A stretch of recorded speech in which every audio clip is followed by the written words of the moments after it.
The ballroom pulsed with muted elegance, string quartet humming, glasses clinking, laughter carefully measured like stock dividends. In the center of it all, Harold Sutherland stood stiffly near the marble staircase, his tailored tux untouched by emotion. People parted for him instinctively, not out of respect, but fear of being noticed. His eyes didn't blink, not when his name was announced, not when someone tried to toast him, not when his ex-wife kissed his cheek too slowly. His focus was on the edge of the room, on a small, trembling figure in a navy vest and two long pants. Caleb, 12 years old, nonverbal, diagnosed with cerebral palsy at 2. For Harold, Caleb was a line item, expensive, unpredictable, and an inconvenient testament to imperfection.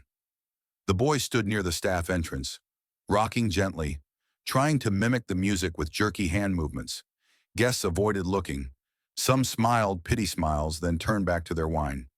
Then she appeared, the waitress, late 20s, skin like bronze honey, curls pulled into a tight bun, apron slightly stained. Her tray held champagne flutes, and not a single hint of hesitation. She didn't look at Harold. She didn't look at the crowd. She walked straight to Caleb. She knelt down and offered her hand. At first, the boy didn't react, but she stayed, patient, unmoving, as if nothing else existed but him. And slowly, painfully, like the petals of a flower learning light, his fingers stretched out and touched hers. The music swelled, something slow, classic, Frank Sinatra. And then, with the grace of someone who'd done this before, not on ballroom floors, but in kitchens, sidewalks, church basements, she let him lead. Tiny movements, gentle steps. The boy stumbled once, twice. She caught him without fanfare. No spotlight, no applause. Just her eyes fixed on his, nodding as if to say, "You got this, baby. You're dancing." The room had gone still, and for the first time in Harold Sutherland's life, his entire life, he forgot to breathe. Not because his son was dancing, but because someone saw him, really saw him, and never once looked away. Harold Sutherland didn't build an empire from charm. He built it from silence. The kind of silence you learn in childhood, when crying is a weakness and asking for help is worse. When your father teaches you to shake a man's hand with your eyes, not your heart. Harold absorbed every lesson. Now at 52, Harold's name graced corporate buildings, tech summits, and high-end newspapers. His face, always unreadable, represented power without passion.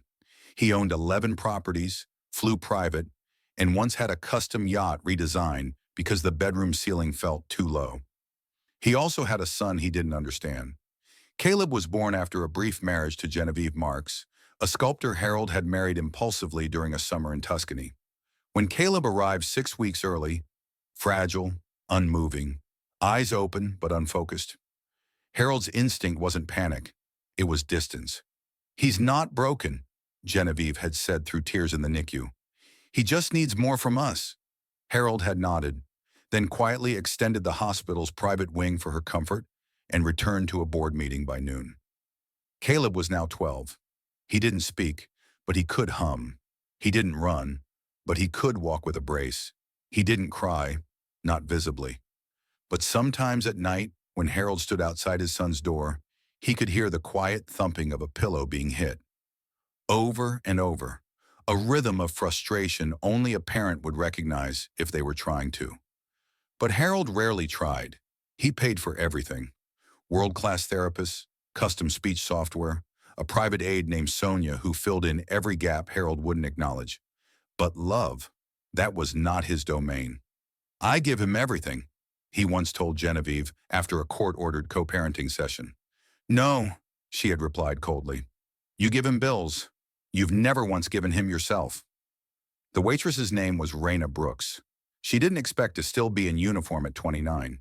She was supposed to be on a stage by now, a Broadway one, preferably. She had the voice, the poise, and a scholarship to Juilliard. But life had taken a left turn just before the final callback round. Her mother collapsed at the diner where she'd worked 22 years. Stroke, severe.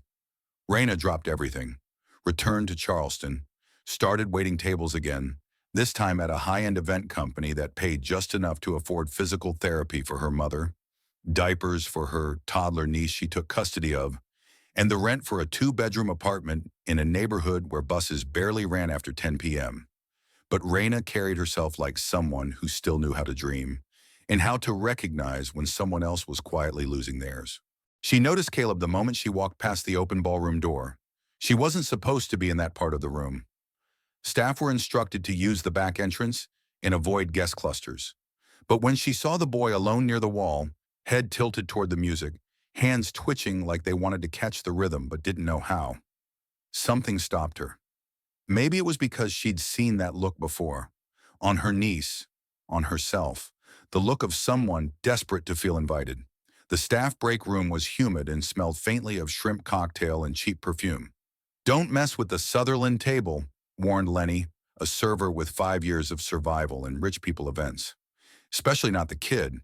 They say the dad doesn't like attention on him, or pity, or anything, really." Raina just sipped her water, eyes flicking back toward the hallway. "What's his deal?" she asked casually. Lenny shrugged. "Multi-billionaire. Stone face. Rumor is he's a machine. That kid's the only thing that ever cracked him, but not in a good way." At 7:43 p.m., the dance floor opened for family participation.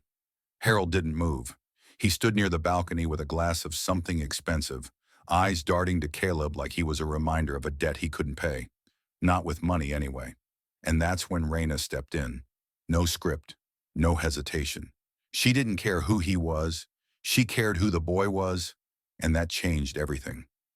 Raina had never made the ballroom this quiet. As she let Caleb's trembling fingers guide her across the polished floor, she felt the weight of 100 judgments sliding off the chandeliers. She wasn't supposed to be there.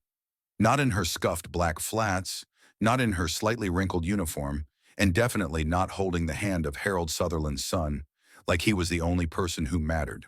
But Caleb smiled. Not with his mouth, but with the soft squint of his eyes and the slight lift of his chin. Raina understood that smile. It was the kind of smile you gave someone who saw past your limits. Harold watched like the moment wasn't real, like it was happening behind glass. A voice broke the silence, crisp, condescending. "Is that one of the waitstaff dancing with him?" It was Sylvia Hartford, event chair and professional whisperer of powerful men. Her smile tightened as she turned toward Harold. "Is that allowed?" Harold blinked slowly, then gave a non-committal shrug. "Apparently it is." But he didn't stop it. He didn't walk over. He didn't even call Caleb's name, because some part of him, a buried part, too exhausted to fight, didn't want it to stop. The music faded. Raina helped Caleb back to his chair near the wall, crouched down, and fixed his crooked vest with gentle hands. She didn't say much, just looked at him like he was whole. "You got rhythm," she whispered with a grin. "That was all you." Caleb didn't respond, not with words, but his head tilted toward her, and his hand brushed her wrist like a quiet thank you. She stood and turned, and came face to face with Harold. He hadn't made a sound approaching. "Excuse me," he said, voice low but firm. "You work here, correct?" Raina met his eyes without flinching. "I do. That wasn't part of your duties." "No, sir, but I saw a boy who wanted to dance." Harold's jaw flexed. "You should have asked." "I didn't think kindness required permission," she said, calm as stone. A few heads turned. The air between them was thick, not quite hostile, but buzzing with the unspoken weight of two entirely different worlds colliding. Harold didn't respond. He looked down at Caleb, whose fingers were now tugging at the hem of his jacket, eyes locked on his father. Raina lowered her voice. "You know," she said, "he watches you like he's waiting for something, even if you don't see it." Harold's throat tightened. He nodded once, curtly, then turned and walked away. That night, Harold didn't sleep. He sat in his study, surrounded by walls of glass and shelves of rare books he hadn't touched in years. Caleb's room was down the hall, silent, safe, still unreachable. He thought of the way Raina had looked at him, not impressed, not intimidated, just human. "He watches you like he's waiting for something." He had no idea what that something was. The next day, Harold made a call. "Get me the name of the server who danced with Caleb," he told his assistant. "Do you want her fired?" Harold paused. "Number Y want her interviewed." Raina was folding napkins when the event company's manager approached her. "Mr. Sutherland wants to speak with you." Raina raised a brow. "About what?" He didn't say. She met him at a cafe near the marina. Public, neutral, expensive enough to feel intentional. He didn't offer her coffee. "You danced with my son," he said, not as an accusation this time, but as a fact. "Yes," she replied. "I'd like to ask you something unusual." Raina tilted her head. "Try me. I want you to teach him. Just for a few weeks. Movement, rhythm, something that makes him feel—" He stopped. Raina waited. "Seen," he finally said. "I think he felt seen." Raina looked at him for a long moment. Then she nodded. "I'll do it," she said. "But only if you're in the room." He blinked. "Excuse me?" "I won't teach him if he thinks it's something to do alone. He needs you there. Not as a watcher, as a witness." Harold's mouth opened slightly as if to argue, but no words came. The first session was awkward. Caleb sat on the floor mat of the private gym, eyes bouncing between Raina and his father. Harold stood stiffly near the doorway, arms crossed, as if afraid of infecting the moment with his presence. Raina laid down a speaker and hit play. Old Soul. Bill Withers. Caleb's fingers twitched. Raina crouched beside him, swaying gently. After a while, Caleb mirrored her. Tiny motions at first, then fuller ones. It wasn't perfect, but it was something. Harold stood frozen. Then Raina looked at him. "Your turn." Harold's brows shot up. "You're joking." "I don't joke about this." He stepped forward like a man walking into fire. But he did it, clumsy, mechanical, unsure, and Caleb saw it.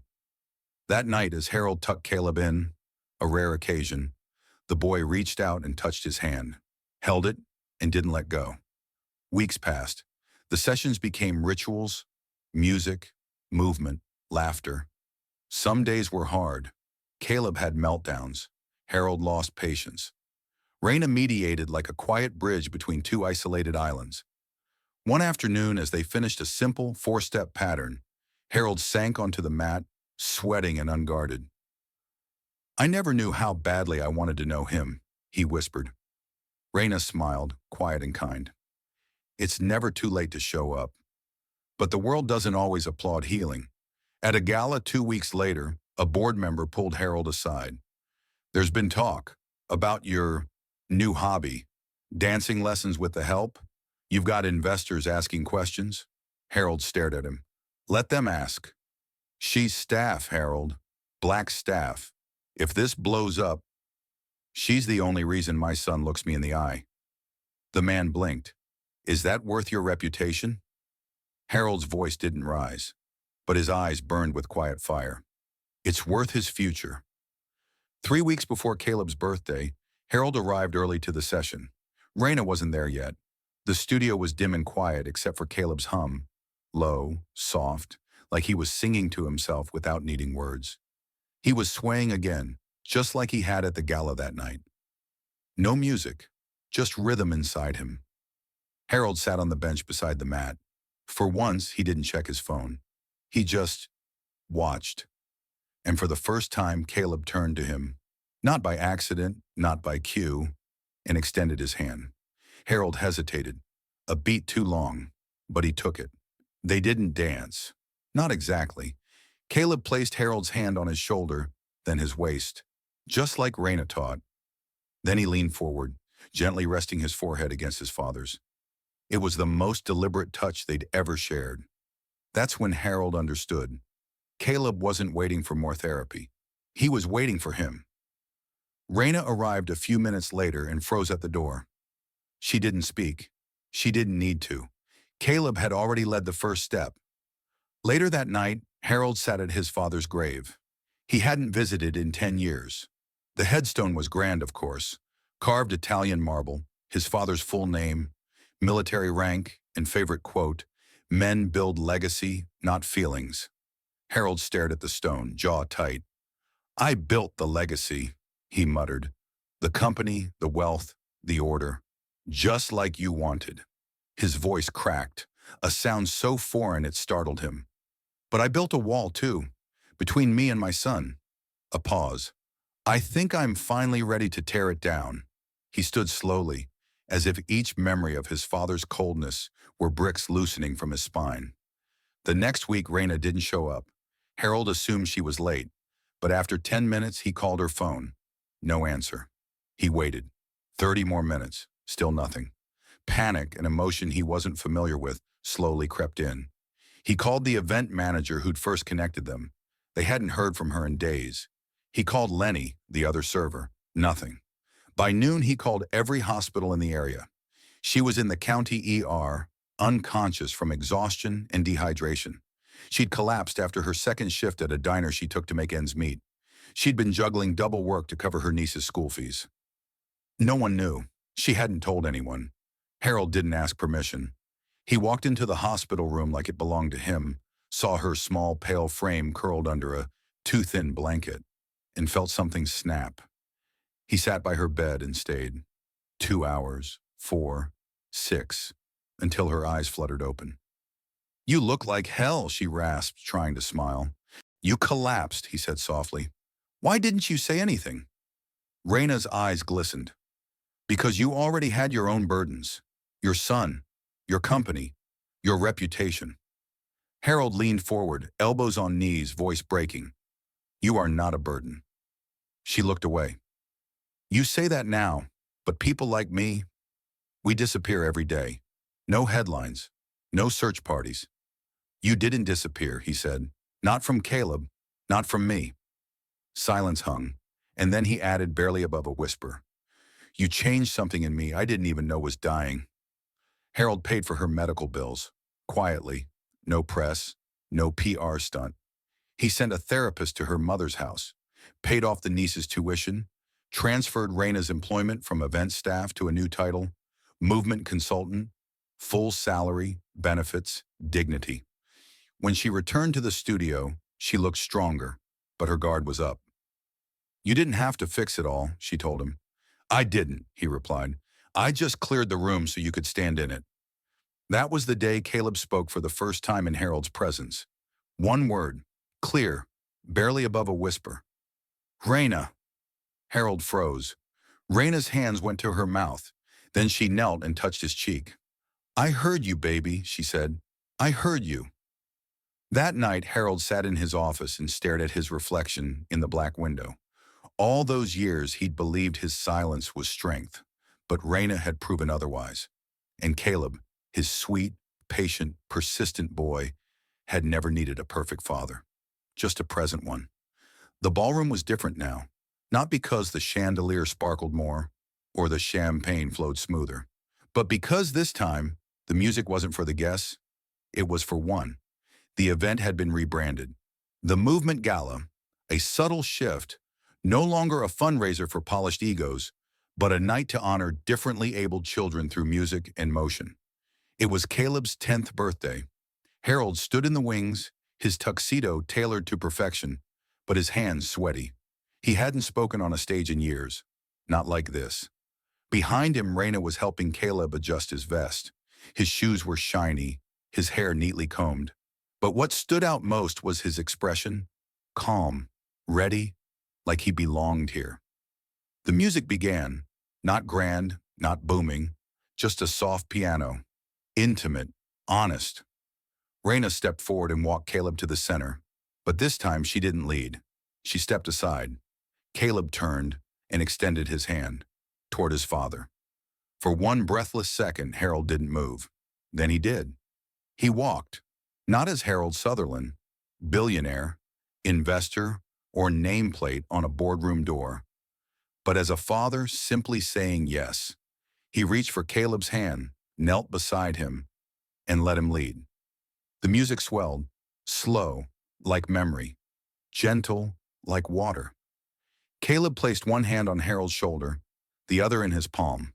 They moved, not perfectly, not in sync, but together. Raina stood at the edge of the dance floor, tears in her eyes, not because they danced well, But because they danced at all, there were no flashes, no applause, just stillness. And in that stillness, in that quiet, a boy spoke. Dad. The word dropped like glass on marble. Software shattering. Real. Harold gasped, staggered slightly, and gripped Caleb's hands tighter. He looked into his son's eyes and saw not just a boy with challenges, but a boy with courage. You said my name, he whispered, tears slipping down his cheek. Caleb nodded once, barely, then pressed his forehead to his father's chest. No one spoke. No one needed to. After the music faded, Raina stepped onto the floor. She knelt beside them, gently touching Caleb's back. He did it, she whispered. You both did. Harold looked at her, eyes flooded, voice trembling. You gave him a voice. She shook her head. Number. He always had one. I just stayed long enough to hear it. The crowd finally realized what they'd witnessed. A few gasps, some tears, but mostly silence. That holy, rare silence that happens only when something sacred has occurred. And then, slowly, they rose. Not clapping for performance, but standing for love. That night, as Harold tucked Caleb into bed, he lingered. You changed me, he said softly. Not the money, not the work. You. Caleb didn't reply, just turned and placed his hand over his father's. Harold didn't move it, didn't need to. Raina sat on the steps of her small apartment, watching the stars. For the first time in years, she wasn't calculating bills or worrying about her niece's future. Her phone buzzed. A message from Harold. He asked for you. Just now. By name, tears came quick. She let them, then replied, Tell him I'll see him tomorrow. Same time, same song. Some voices aren't lost. They're just waiting for someone brave enough to listen. The studio was quiet again. Not empty, just peaceful. Soft light spilled through the tall windows as Caleb moved in slow circles on the polished floor. No music today. He didn't need it. Raina stood off to the side, clipboard in hand, watching him with the quiet pride of someone who had nothing left to prove. Harold entered without announcement. No driver, no assistant, just him. He wore jeans, for the first time in public memory. Raina raised an eyebrow. You lose a bet? Harold smiled. Maybe, to a 10-year-old with better rhythm than I'll ever have. She grinned, setting the clipboard down. He's waiting. Harold stepped forward, slowly, careful not to disturb the rhythm. Caleb didn't stop. He adjusted. He shifted his step, opened the circle, and let his father enter. There were no lessons that day, no practice, just movement. Together. Later that afternoon, Harold found himself at the edge of an old construction site. The skeleton of a massive property once meant to be a luxury condo development. One he had shelved years ago, but never fully abandoned. Now he stood in its center, imagining something else. Not profit, not prestige, possibility. He reached for his phone and dialed. Ellen, I need a full development review, but not condos, something different. Pause. A movement center, music therapy, adaptive training, real care. I want it to feel like possibility, not charity. He looked up at the empty steel frame. And name it after my son. 2 months later, a quiet ceremony was held. No press, no cameras, just a wooden sign unveiled by Raina, Caleb at her side. The Caleb Sutherland Center for Motion and Voice below it, in smaller letters. Some voices aren't lost. They're just waiting for someone brave enough to listen. Raina didn't take the job Harold offered to lead the center. She declined with a smile. I'm not meant to run it, she said. I'm meant to be in it. She stayed as a mentor, teacher, and touchstone, because there would always be another child walking in, silent and unsure, and another parent, hardened, lost in control, needing someone to help them listen. Harold changed too, not overnight, but gradually. He started arriving early, staying later, laughing, sometimes crying. He stepped off his own pedestal and learned what it meant to kneel beside a child, to meet them eye to eye, not above. He still ran a company, still had meetings, schedules, flights. But he made time, real time. He was no longer the man who built walls to keep order. He became the man who opened doors and waited for others to walk through. One morning, months later, Caleb walked into the studio by himself. Raina looked up in surprise. "No dad today?" she asked. Caleb smiled, faint but sure. Later, he walked to the center of the floor, turned toward the mirror and began to dance. No cue, no hands guiding him, no father's voice calling, just movement, steady, beautiful, his own. In a world obsessed with perfection, Harold Sutherland had once believed love came with requirements. Milestones, performance, silence dressed as strength.